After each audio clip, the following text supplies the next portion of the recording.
उत्तराखंड में निकाय चुनाव का शोर पूरे चरम पर है। निकाय चुनाव की नामांकन प्रक्रिया संपन्न होने के बाद अब राजनीतिक पार्टियां दमखम से चुनावी प्रचार में जुटने लगी हैं। ऐसे में सभी लोग ये जानना चाहते हैं कि जिन पदों पर चुनाव लड़ने के लिए मारामारी हुई है, उन पदों पर बैठने के बाद आखिरकार उन्हें कितनी तनख्वाह या कितना फायदा मिलता है।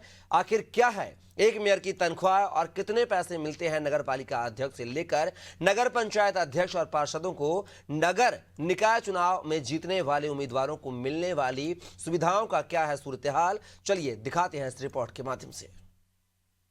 लोकतांत्रिक व्यवस्था के लिहाज से लोकसभा विधानसभा चुनाव के साथ ही नगर निकायों का चुनाव भी काफी महत्वपूर्ण होता है, क्योंकि ये शहरी क्षेत्र में गठित होने वाली स्थानीय सरकार होती है जो अपने क्षेत्र में तमाम विकास कार्यों को धरातल पर उतारने के साथ ही तमाम व्यवस्थाओं को दुरुस्त करती है।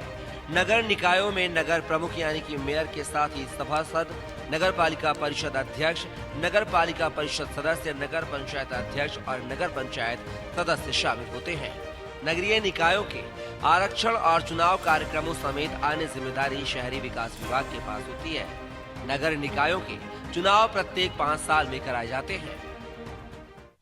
इन चुनावों में जीतने वाले नेता को भले ही एक बड़ा पद मिल रहा हो, लेकिन उन्हें सैलरी के रूप में कुछ भी नहीं मिलता। हालांकि पद की गरिमा के अनुसार उन्हें तमाम सुविधाएं जरूर उपलब्ध कराई जाती हैं, जिसका सारा खर्च नगर निगम प्रशासन उठाता है। सैलरी नहीं मिलने के बावजूद जैसे ही नगर निकाय चुनाव की तारीखों का ऐलान हुआ, वैसे ही प्रदेश की दोनों मुख्य पार्टियों के उम्मीदवारों में खलबली मच गई। यहाँ तक कि टिकट न मिलने पर तमाम नेताओं ने न सिर्फ अपनी पार्टी का दामन छोड़ दिया, बल्कि कुछ नेताओं ने चुनाव लड़ने की इच्छा को पूरा करने के लिए निर्दलीय ही नामांकन दाखिल कर दिया। जो भी व्यक्ति समाज में आगे आ गया है, जो समाज जिसकी ओर देखता है, जिससे प्रेरित होता है, उसका आचरण हमेशा समाज में अनुकरणीय होना चाहिए।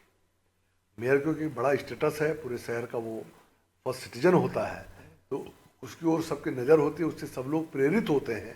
तो उसका आचरण बहुत शुद्ध होना चाहिए और ईमानदारी पूर्ण होना चाहिए, संघर्षपूर्ण होना चाहिए और सहनशील आचरण होना चाहिए, प्रोग्रेसिव आचरण होना चाहिए, विकासशील होना चाहिए। बहुत सारे विशेषण हैं इस साथ जुड़े हुए, लेकिन कुल मिला के अगर आपको समाज इतनी बड़ी प्रतिष्ठा दे रहा है तो आपको समाज के लिए कहीं ना कहीं सैक्रिफाइसेस करने पड़ेंगे। ये सोच के साथ में काम होना चाहिए। राजनीति के जानकार भी यही मानते हैं। मेयर बनने के बाद कोई आर्थिक लाभ नहीं होता है, सिर्फ व्यक्ति का रुतबा बढ़ता है। ऐसे में एक बड़ा सवाल यही उठता है कि कोई व्यक्ति रुतबा करोड़ों रुपए में क्यों खरीद रहा है। राज्य निर्वाचन आयोग के आंकड़ों के अनुसार 61 वार्ड से ज्यादा वाली नगर पालिका क्षेत्र में मेयर का चुनाव लड़ने के लिए व्यय सीमा 30 लाख रुपए निर्धारित की गई है, लेकिन देहरादून जैसे शहर में मात्र 30 लाख रुपए में मेयर का चुनाव नहीं लड़ा जा सकता है, क्योंकि मेयर के चुनाव में करोड़ों रुपए खर्च होते हैं, यानी एक बड़ा भ्रष्टाचार होता है।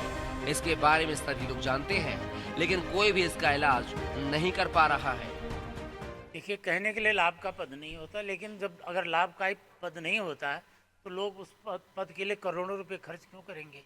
तो इसका मतलब कुछ न कुछ होता ही है। और यही आप देहरादून का देख लीजिए, जो पिछले जो मेयर हुए हैं उन पर लगातार कितने गंभीर आरोप लगते रहे हैं। तो लाभ कहने वाली बात है कि लाभ का पद नहीं है, लेकिन लोग लाभ उसके न होते हुए भी लाभ तलाश लेते हैं। एक बात तो ये है। दूसरी बात ये है कि वो भाई अगर चुनाव यहाँ होता है उसके बाद ओहदा बढ़ता है। अगर जो मेयर चुना जाएगा तो निश्चित रूप से कितने एक मेयर के कार्य क्षेत्र में कितने विधायक होते हैं, तो उनको आगे बढ़ने का भी मौका मिलता है। और असली बात यह है, ये चुनाव जो है, जब तक चुनाव सुधार नहीं करेंगे तो भ्रष्टाचार समाप्त नहीं हो सकता है।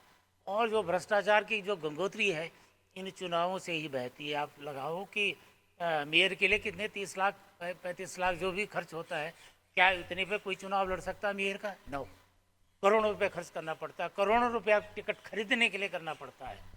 वो पैसा कहाँ से आता है? वो सार्वजनिक चुनाव आयोग को तो नहीं बताते आप कि मैंने 2 करोड़ खर्च किया, 3 करोड़ खर्च किया। नगर निगम के मेयर पद समेत नगर पालिका परिषद और नगर पंचायत के अध्यक्ष और मेंबर्स के वेतन के मामले में उम्मीद की जानी चाहिए कि जिस समाज सेवा को करने का संकल्प लेकर ये तमाम लोग राजनीति में एंट्री करते हैं और चुनावी जंग जीतते हैं, उसकी पारदर्शिता बनी रहे। अनादि टीवी के लिए देहरादून से सोनू सिंह की रिपोर्ट।